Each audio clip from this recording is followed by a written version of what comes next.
Nestled amidst the towering Alps, Switzerland stands as a beacon of neutrality in a world often marred by conflict. For centuries, the Swiss Confederation has adhered to a policy of non-participation in foreign wars, carefully navigating the tumultuous waters of European and global politics.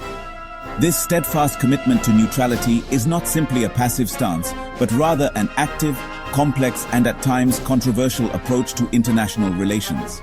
It is a policy deeply ingrained in the Swiss identity, shaped by historical experiences, geographical realities, and a pragmatic understanding of the nation's place in the world. Switzerland's neutrality is not isolationism. It is an engagement with the world through diplomacy, humanitarian aid, and international cooperation. It is a commitment to peace and stability, maintained through a strong defense force and a willingness to defend its borders. However, this neutrality has been tested time and again, particularly during the cataclysmic events of the 20th century.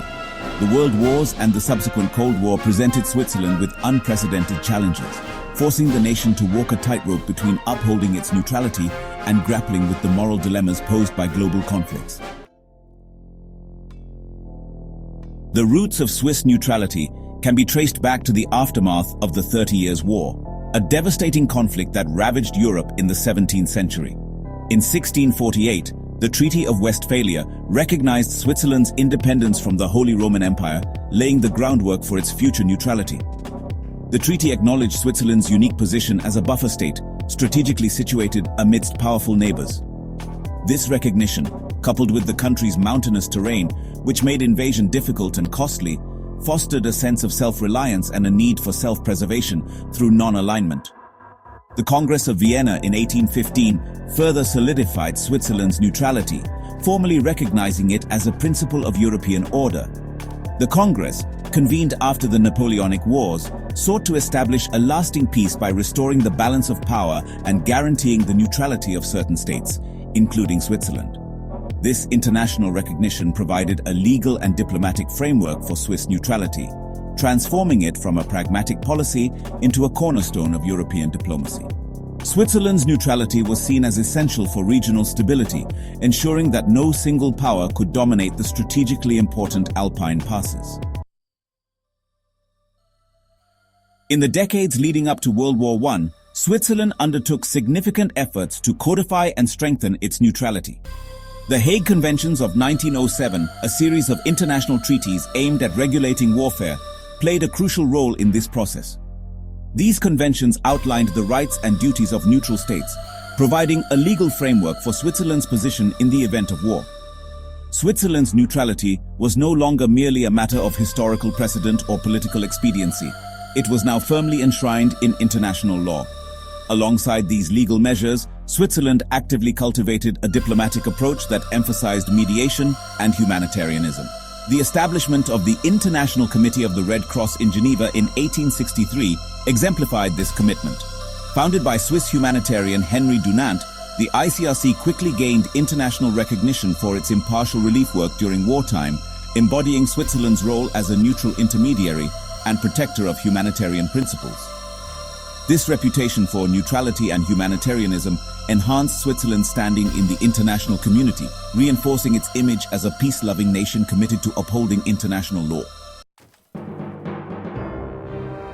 The outbreak of World War I in 1914 presented Switzerland with unprecedented challenges to its long-standing policy of neutrality. Surrounded by belligerent powers, Switzerland found itself walking a tightrope, balancing its legal obligations with the pressures of war. Internally, the conflict exacerbated linguistic and cultural divisions within Switzerland. German-speaking Swiss generally sympathized with the Central Powers, while French and Italian-speaking Swiss tended to support the Allies. This internal divide threatened to tear the nation apart, forcing the Swiss government to tread carefully to maintain national unity. Despite the internal and external pressures, Switzerland remained steadfast in its commitment to neutrality. The Swiss government mobilized its army, deploying troops to guard its borders and prevent violations of its territory. Economically, Switzerland adopted a policy of strict neutrality, trading with both sides of the conflict, but carefully avoiding any actions that could be construed as favoring one side over the other. This balancing act, though precarious, allowed Switzerland to navigate the war without being drawn into the fighting, preserving its independence and territorial integrity. Section 5. Interwar period. Economic hardship and the rise of extremism.